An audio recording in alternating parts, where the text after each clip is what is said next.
ইরানের নৌবাহিনীর এক শীর্ষ কমান্ডার সরাসরি হুঁশিয়ারি দিয়ে বলেছেন, মার্কিন বাহিনী তাদের ক্ষেপণাস্ত্রের আওতায় এলে হবে চূড়ান্ত আঘাত।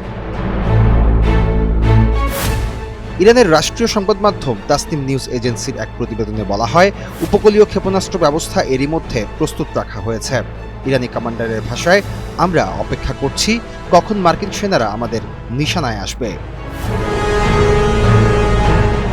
শুধু হুঁশিয়ারি নয়, ইরান দাবি করছে তাদের সামরিক মহড়া ও ক্ষেপণাস্ত্র তৎপরতার মুখে মার্কিন রণতরী ইউএসএস আব্রাহাম লিঙ্কন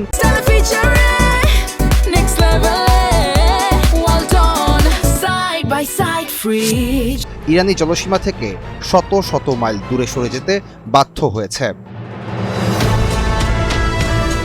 এমন পরিস্থিতিতে হরমুজ প্রণালীর পূর্বাংশ থেকে শুরু করে ওমান উপসাগর পর্যন্ত বিস্তীর্ণ জলসীমা এখন ইরানের নৌবাহিনীর সম্পূর্ণ নিয়ন্ত্রণে রয়েছে বলেও দাবি করেন এই কমান্ডার।